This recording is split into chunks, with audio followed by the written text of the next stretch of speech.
ഭയം, ഭക്തി, ബഹുമാനം.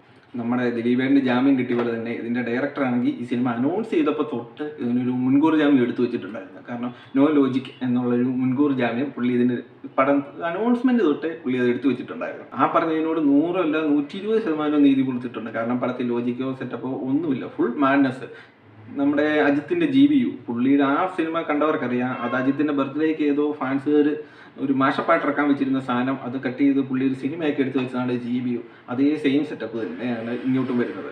ഇത് വന്നു കഴിഞ്ഞാൽ എന്താണെന്ന് വെച്ച് കഴിഞ്ഞാൽ ദിലീപേണ്ട പഴയ പടത്തിലെ കുറേ റെഫറൻസ്, അങ്ങനെ പല പല സിനിമയിൽ ഗില്ലി, KGF, അതേപോലെ ലാലേട്ടനെ കൊണ്ടുള്ള ചില സെറ്റപ്പ്, ഇതൊക്കെയാണ് ഫാൻസിനെ കയ്യിലെടുക്കാനുള്ള ഒരുപാട് സാധനങ്ങൾ ഇതിൻ്റെ അകത്ത് റെഫറൻസ് ആയിട്ട് വെച്ചിട്ടുണ്ട്. പിന്നെ സോഷ്യൽ മീഡിയയിൽ ഈയിടയ്ക്ക് ട്രെൻഡായ കുറച്ച് സാധനം, അങ്ങനെ ട്രെൻഡ് ആയതിൻ്റെ അകത്ത് ദേവ്ജിയുടെ പോർഷൻസ് ഒക്കെ എനിക്ക് നന്നായിട്ട് വർക്കായി. ദേവ്ജിയുടെ പോർഷൻസ്, ലാലേട്ടൻ്റെ പോർഷൻ, പിന്നെ ഗില്ലിയുടെ 2-3 റെഫറൻസ്, ഇതൊക്കെ എന്താ പറയുന്നത്, ഹാർഡ് കോർ ഫാൻസിനെ തിയേറ്ററിൽ എൻജോയ് ചെയ്യിപ്പിക്കാനുള്ള കുറച്ച് സാധനങ്ങൾ അവർ ഇതിൻ്റെ അകത്ത് ഇട്ട് വെച്ചിട്ടുണ്ട്. പക്ഷേ ഈ പടത്തിനെ കുറിച്ച് ആരെങ്കിലും കാണണോ എന്ന് നമ്മളോട് ഒപ്പീനിയൻ ചോദിച്ചു കഴിഞ്ഞാൽ, എന്നോട് ചോദിച്ചു കഴിഞ്ഞാൽ ഞാൻ പേഴ്സണലി പറയുന്നത്, നിങ്ങൾക്ക് പൈസ ഉണ്ട്, സമയമുണ്ട്, ഇതുപോലുള്ളൊരു പടങ്ങളൊക്കെ എൻജോയ് ചെയ്യാവുന്ന ഒരാളാണെങ്കിൽ നിങ്ങൾക്ക് പോയി ഒന്ന് കയറിയിരിക്കാം. കാരണം ഒരു പോപ്കോൺ, ഒരു ജ്യൂസൊക്കെ മേടിച്ചുകൊണ്ട് തിയേറ്ററിൽ പോയിരുന്ന് നമുക്ക് വേറൊന്നുമില്ല ഇതിൻ്റെ അകത്ത്. കാരണം ഇത് ജസ്റ്റ് തുടങ്ങുമ്പോൾ തൊട്ട് ഈ ഭ്രാന്ത് പരിപാടി കണ്ടങ്ങ് ഇരിക്കാം.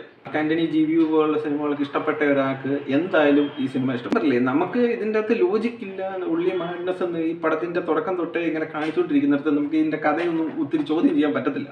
കാരണം ഇവർ തന്നെ പറയുന്നുണ്ട് കഥയില്ല, മാങ്ങത്തിൽ ഒന്നുമില്ലെന്ന് ഇവർ തന്നെ പറയുന്നുണ്ട്. സ്വാഭാവികമായിട്ടും ഇപ്പം സിമ്പിളായിട്ട് പറയാൻ പറ്റുന്നത് ഇതുപോലത്തെ എന്താ പറയുന്നത് ഒരു സ്പൂഫ് പരിപാടികൾ, സ്പൂഫ് റെഫറൻസുകൾ വെച്ച് ഒരു പടം നിങ്ങൾക്ക് കാണാൻ മൂഡുണ്ടെങ്കിൽ നിങ്ങൾക്ക് പോയി കണ്ടു നോക്കാം. അല്ലെങ്കിൽ ആ പരിസരത്തേക്ക് പോകുകയോ വേണം. ഫസ്റ്റ് ഹാഫ് അത്യാവശ്യം എന്താ പറയുന്നത്, ഫസ്റ്റ് ഹാഫ് ഈ പരിപാടിയൊക്കെ ആയിട്ട് റെഫറൻസ് വർക്കാവുന്നുണ്ട് എന്ന് പറയുമ്പോഴത്തേന് തന്നെ അതിൻ്റെ അകത്ത് പാളിപ്പോകുന്ന ഒരുപാടുണ്ട്. നമ്മളൊരു 10 എണ്ണം വർക്കായ അപ്പുറത്തെ ഒരു 10-15 എണ്ണം അന്നേരം പാളിപ്പോയത് കാണും. അതേപോലെ തന്നെ നമുക്ക് ക്രിഞ്ച് കുറച്ച് പരിപാടികളും ഉണ്ട്. ഇന്റർവെൽ അങ്ങനെ ഒരു കുഴപ്പമില്ലാതെ പോയി. പിന്നെ സെക്കൻഡ് ഹാഫ് ഒരു ഡൗൺ വരുമെന്ന് ഓൾറെഡി അവർക്ക് തന്നെ അറിയാമെന്ന് തോന്നുന്നു.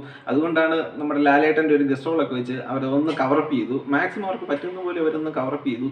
പക്ഷെ അത് എന്നാലും അവസാനമൊക്കെ ഒന്ന് പാളി എവിടെ നിന്നൊക്കെയോ കയ്യിൽ നിന്ന് പോയി സംഭവം. ഈ സിനിമയെക്കുറിച്ച് ആര് ചോദിച്ചാലും പറയാൻ ഏറ്റവും സിമ്പിൾ ഇതാണ്, ഇതുപോലത്തെ ഒരു എന്താ പറയുന്നത് കഥയും കാര്യങ്ങളൊന്നും ഇല്ലാത്തൊരു പടം നിങ്ങൾക്ക് കാണാൻ താല്പര്യം ഉണ്ടെങ്കിൽ നിങ്ങൾ പോയി കണ്ടോളാൻ പറയുക, അത്രേ ഉള്ളൂ.